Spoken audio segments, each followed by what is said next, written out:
కాంగ్రెస్ మూడో list release. రాష్ట్రంలో 5 సీట్లకు అభ్యర్థులు ఖరారు. పెద్దపల్లి నుంచి గడ్డం వంశీకృష్ణ, మల్కాజ్గిరి నుంచి పట్నం సునీతారెడ్డి, సికింద్రాబాద్ బరిలో దానం నాగేందర్, చెవెళ్ల బరిలో రంజిత్ రెడ్డి, మల్లు రవికి నాగర్ కర్నూలు టికెట్. ఇప్పటికే ఫస్ట్ లిస్ట్ లో 4 సీట్ల ప్రకటన. హోలీ తర్వాత మరో 8 సీట్లపై నిర్ణయం. సో మొత్తానికి 5 సీట్లను కాంగ్రెస్ పార్టీ ప్రకటించింది.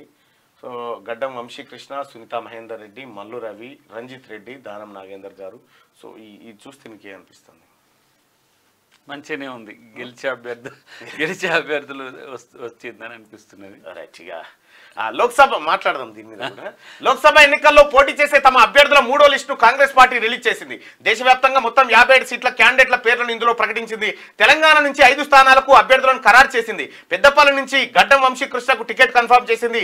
అతిపెద్ద లోక్సభ నియోజకవర్గమైన మల్కాజ్గిరి టికెట్ ను పట్టం సునీతా మహేందర్ రెడ్డికి, సికింద్రాబాద్ టికెట్ ను దానం నాగేందర్ ఓకే చేసింది. చెవెళ్ల నుంచి రంజిత్ రెడ్డిని, నాగర్ కర్నూలు నుంచి మల్లు రవిని బరిలోకి దింపుతున్నట్టుగా ప్రకటించింది. రాష్ట్రంలో 17 లోక్సభ స్థానాలుండగా ఈ నెల 8న ప్రకటించిన లిస్టులో 4 సీట్లకు అభ్యర్థుల పేర్లను విడుదల చేసింది. కర్ణాటకలో 17 సీట్లకు. Congress party national general secretary సంస్థాగత కేసీ వేణుగోపాల్ గురువారం దేశవ్యాప్తంగా 57 మంది అభ్యర్థులతో థర్డ్ లిస్టును విడుదల చేశారు. ఇందులో కర్ణాటకలో 17 సీట్లకు, గుజరాత్ లో 11 సీట్లకు, మహారాష్ట్రలో 7 సీట్లకు, పశ్చిమ బెంగాల్లో 8 సీట్లకు, తెలంగాణలో 5 సీట్లకు అభ్యర్థులను ప్రకటించారు. అదేవిధంగా అరుణాచల్ ప్రదేశ్ లో 2 సీట్లకు, పుదుచ్చేరిలో 1 సీటు కూడా క్యాండిడేట్లను అనౌన్స్ చేశారు. రాజస్థాన్ లో 6 సీట్లకు గాను 5 సీట్లలో తమ అభ్యర్థులను ప్రకటించిన కాంగ్రెస్ పార్టీ మరో సీటును సిపిఎం కు కేటాయిస్తూ వెల్లడించింది. సో ఇక్కడ మీరు అంటే you are the right person to discuss this issue. ఒకటి గడ్డం వంశీ, మల్లు రవి, వీళ్ళిద్దరూ మాల సామాజిక వర్గానికి సంబంధించినటువంటి వ్యక్తులు. ఇప్పటి వరకు మాదిగలకు ఒక టికెట్ కూడా అనౌన్స్ కాలేదు కాంగ్రెస్ పార్టీ తరఫున. ఇక మిగిలినటువంటి ఏకైక స్థానం వరంగల్ మాత్రమే. ఈ వరంగల్ స్థానంలో వరంగల్ పార్లమెంట్ స్థానానికి ప్రముఖంగా వినిపించినటువంటి పేర్లు అద్దంకి దయాకర్, ఆ తర్వాత సాంబయ్య, ఏది మన దొమ్మాట సాంబయ్య, తర్వాత పసునూరి, తర్వాత ఎంటర్ అయింది. ఇందులో అద్దంకి దయాకర్ సరే, మీరు లిబరల్ ఎంత లిబరల్ అయినప్పటికీ మనం కొట్టి పెట్టుకొని వచ్చినాం కాబట్టి మాల సామాజిక వర్గానికి సంబంధించినటువంటి వ్యక్తి. 2 మాలలతో భర్తీ అయిన తర్వాత వరంగల్ రేస్ నుంచి అద్దంకి ఎగిరిపోయినట్టేనా? డెఫినెట్ గా ఉంటుంది, అంతే ఉంటుంది, అంతే కదా. దాంట్లో అది కొత్తగా చెప్పాల్సి కాదు, ఎగిరిపోయినట్టే కదా ఆల్మోస్ట్ ఆల్. ఇంకా చెప్పాల్సిన అవసరం కూడా లేదు. ఇంకొక అంశం, మల్లు రవి గారు నాగర్ కర్నూలు నుంచి అభ్యర్థిగా ప్రకటించబడ్డాడు.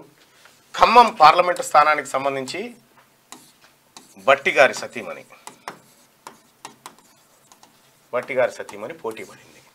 సో బట్టి గారి కుటుంబం నుంచి మల్లు రవికి ఒక టికెట్ కేటాయించబడ్డది కాబట్టి ఇక ఖమ్మం రేసు నుంచి బట్టి సతీమణి తప్పుకున్నట్టే అనిపిస్తుందా? అంటే జనరల్ గా చూస్తానికి అట్లా అనిపిస్తుంది కదా. కానీ నిర్ణయం ఎట్లుంటది అనేది అంటే ఒకే సామాజిక వర్గం.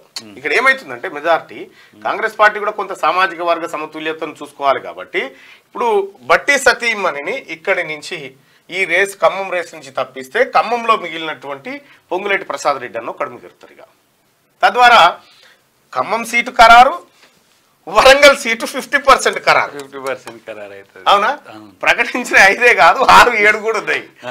అయితే ఇక్కడ 2 అనే దాని దగ్గర వీరిని కొంచెం మనం మిక్స్డ్ గా చూడాల్సి వస్తుంది. వీరిని ఎట్లా? ఎందుకంటే వారి సతీమణి కోనేరు రంగారావు గారు మాదిగా, తర్వాత సీనియర్ అక్కడ ఉండడం. మరి ఈయన అట్లే కాదు, గడ్డం వంశీ ఉన్నాడు, ఈయన సతీమణి మున్నూరు కాపు. అవునా? ఓకే కావచ్చు.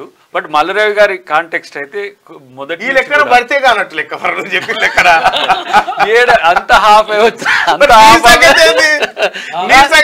నాది ఇప్పుడు చేస్తారేమో. అద్దంకి దయాకర్ ఒక లైన్ లో తెచ్చిన అద్దంకి దయాకర్ ఎస్సీ. అవును, బంజారా.